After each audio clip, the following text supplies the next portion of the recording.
Dear students, अस्सलाम वालेकुम। उम्मीद करती हूँ आप सब खैरियत से होंगे। गुजराती में हमने फ़र्स्ट सेमेस्टर कंप्लीट कर लिया है। उम्मीद करती हूँ हमने फ़र्स्ट सेमेस्टर में जितने भी लेसन और पोएम समझे हैं वो आपको अच्छे से समझ में आ गए होंगे। इसका होमवर्क भी आपने कंप्लीट कर लिया होगा। अब आज हम जो भी लेसन और पोएम हमने समझे थे, आज एक बार हम उनका रिवीज़न करेंगे। तो मैंने जैसे आपको पहले बताया था कि अक्सर एग्ज़ाम में आपको 1 या 2 मार्क्स के प्रश्न पूछे जाते हैं, जिसमें जो जोड़ का जोड़ो वाला पहला प्रश्न होता है उसमें अक्सर कृति, कर्ता और साहित्य प्रकार इसके जोड़ के जोड़ने होते हैं। तो कृति यानी पाठ यानी काव्य।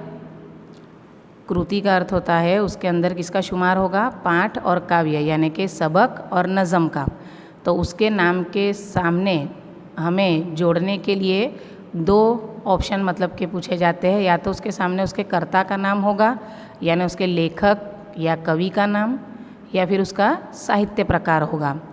तो कृति के सामने अगर उसके कर्ता का नाम हो तो वो हमें सही जोड़ के जोड़ने होंगे, और अगर साहित्य प्रकार होंगे तो वो हमें सही तरीके से जोड़ने होंगे। अक्सर ये 3-4 मार्क्स का पूछा जाता है एग्ज़ाम में। तो आज हम हर जो चैप्टर हमने समझा है उसके कर्ता और साहित्य प्रकार के प्रश्नोत्तर का रिवीजन करेंगे। तो आगे बढ़ते हुए देखते हैं पुनरावर्तन प्रश्नोत्तरी, जो आपने अपने गूगल फॉर्म में भी की ही है, लेकिन एक बार इसका रिवीजन कर लेते हैं। तो आप सब तैयार हैं? शुरू करते हैं। नीचे ना प्रश्नों ना एक वाक्य में उत्तर आपो। 1 मार्क्स में पूछे जाने वाले सवाल जवाब है जो आपको अपनी नोट में भी लिख लेने हैं और वैकेशन में याद भी कर लेने हैं। प्रश्न 1, छप्पा काव्यना कविનું नाम जणाओ। तो जवाब आएगा अखो। प्रश्न 2, छप्पा काव्यनो साहित्य प्रकार जणाओ। तो इसका भी आंसर आएगा छप्पा, मतलब जो काव्य का नाम है वही उसका साहित्य प्रकार भी है। छप्पा यानी जो 6 पद वाला पंक्तियों का होता है काव्य, उसे छप्पा कहते हैं।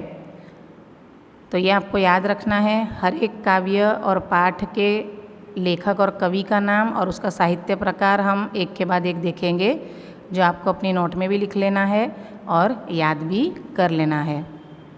प्रश्न 3, परोपकारी मनुष्य कृतिना लेखकનું नाम जणाओ। तो परोपकारी मनुष्य के लेखक कौन है? विद्या गौरी नीलकंठ। प्रश्न 4, परोपकारी मनुष्य कृतिनो साहित्य प्रकार जणाओ। तो ये एक हास्य निबंध है। परोपकारी मनुष्य हमारा दूसरा लेसन जो आपने देखा था कि आंजणी के बारे में है, किस प्रकार लेखक को आंजणी होती है और अलग अलग लोग उन्हें आंजणी मिटाने के लिए अलग अलग सलाह देते हैं और उससे कैसे उनकी तकलीफ़ और भी बढ़ जाती है। इस प्रकार का यहाँ बहुत ही हास्य उत्पन्न करने वाला निरूपण विद्या गौरी नीलकंठ ने किया है। तो इसलिए ये हास्य निबंध है, याद रखना है आपको। प्रश्न 5, ज्યાં જ્યાં વસે एक गुजराती काव्यना कविનું नाम जणाओ। तो इसका जवाब आएगा अर्देशर फरामजी खबरदार, और इनका उपनाम है अदल। उपनाम भी अक्सर एग्ज़ाम में पूछे जाते हैं। तखल्लुस, वो भी आपको याद रखने हैं। ज्યાં જ્યાં વસે एक गुजराती काव्यनो साहित्य प्रकार जणाओ। तो इसका साहित्य प्रकार है उर्मी गीत। लेसन 4 उसका है प्रश्न 7, सिंहનું मृत्यु पाठना लेखकનું नाम जणाओ।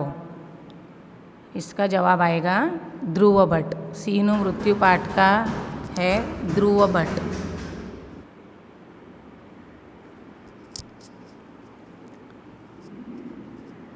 इसका जवाब है ध्रुव भट्ट। प्रश्न 8, સિંહનું મૃત્યુ પાઠનો સાહિત્ય પ્રકાર જણાવો। તો સિંહનું મૃत्यु पाठનો साहित्य प्रकार नवलकथा खंड છે। नवलकथा खंड यानी नवलकथा में से लिया गया थोड़ा सा हिस्सा, खंड, अंश, या नवलकथा अंश भी कह सकते हैं या नवलकथा खंड भी। अब ये कौन सी नवलकथा में से लिया गया है, मैंने आपको बताया था, यह अकूपार नवलकथा में से लिया गया नवलकथा खंड है। वो अकूपार नवलकथा का छोटा सा हिस्सा है सिंहનું मृत्यु, वो आपको याद रखना है। प्रश्न 9, तू तारा दिलनो दीवो काव्यना कविનું नाम जणावो। तो इसका आंसर आएगा भोगीलाल गांधी। भोगीलाल गांधी का उपनाम भी हमने देखा था, अगर आपको याद हो तो, उपवासी। भोगीलाल गांधीનું उपनाम उपवासी છે, ये भी आपको याद रखना है।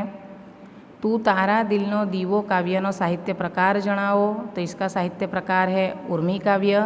अगर एक वाक्य में आपको ये प्रश्न पूछे जाते हैं तो आपको पूरे वाक्य में ये आंसर लिखने हैं कि तू तारा दिलनो दीवो काव्यनो साहित्य प्रकार उर्मी काव्य छे। इस प्रकार आपको एक वाक्य में पूरे सेंटेंस में ये जवाब लिखना है, इस बात का ख्याल रखना है।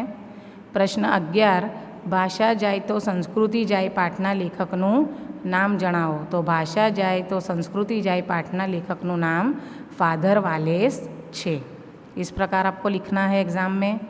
भाषा जाए तो संस्कृति जाए पाठनो साहित्य प्रकार कयो छे? तो भाषा जाए तो संस्कृति जाए पाठनो साहित्य प्रकार निबंध छे।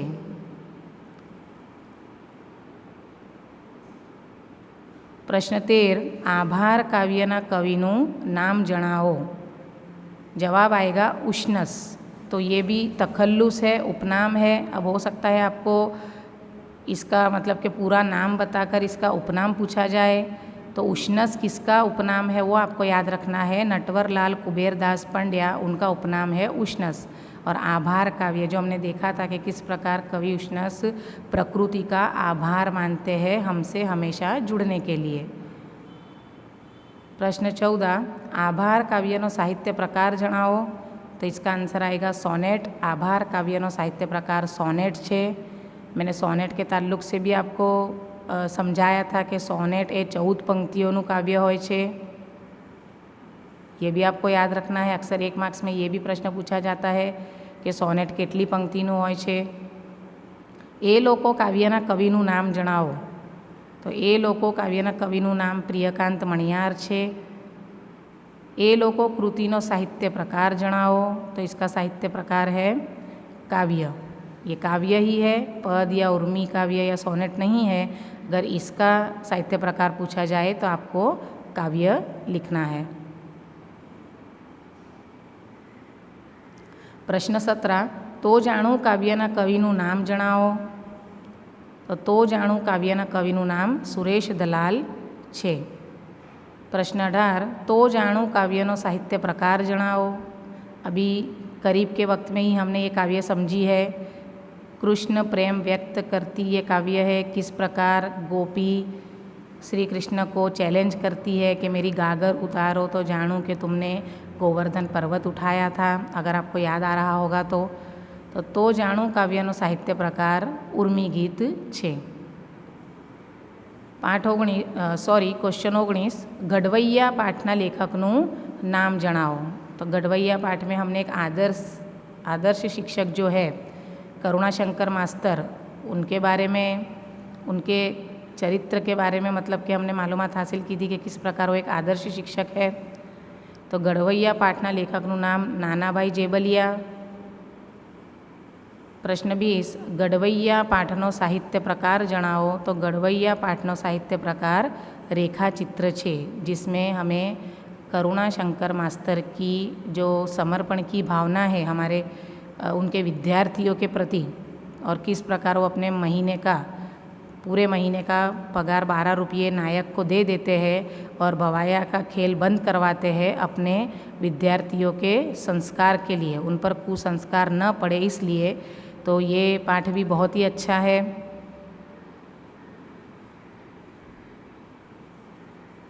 वधाराना प्रश्नों, तो अब लेखक, कवि और साहित्य प्रकार के अलावा जो प्रश्न बनते हैं उस पर थोड़ी रोशनी डाल लेते हैं। प्रश्न 21, मध्यकालीन गुजराती साहित्य में ज्ञानना गरवा वडला तरीके कौन जाણીતું છે? ये प्रश्न भी अक्सर एक वाक्य में आता है। ये हमारा जो काव्य एक छप्पा है उसका प्रश्न है। तो मध्यकालीन गुजराती साहित्यમાં જ્ઞાનના ગરવા વડલા તરીકે अखाનું नाम जाણીતું છે या अखो जाણીતો છે, ऐसा आपको लिखना है। प्रश्न 22, સિંહનું મૃત્યુ નવલકથા ખંડ કઈ નવલકથામાંથી લેવામાં આવ્યું છે? तो आंसर आएगा अकूपार। સિંહનું મૃત્યુ નવલકથા ખંડ अकूपार નવલકથામાંથી લેવામાં આવ્યું છે। प्रश्न 23, नटवरलाल कुबेरदास पंड्याનું उपनाम શું છે? जैसे अभी मैंने आपको बताया कि नटवरलाल कुबेरदास पंड्याનું उपनाम यानी तखल्लुस उष्णस છે। तो उम्मीद करती हूँ कि ये प्रश्न आप नोट में भी लिख लोगे और वैकेशन में याद भी कर लोगे। अभी तक के जितने भी लेसन हमने समझे हैं वो आपको अच्छे से समझ में आ गए होंगे। अल्लाह हाफ़िज़।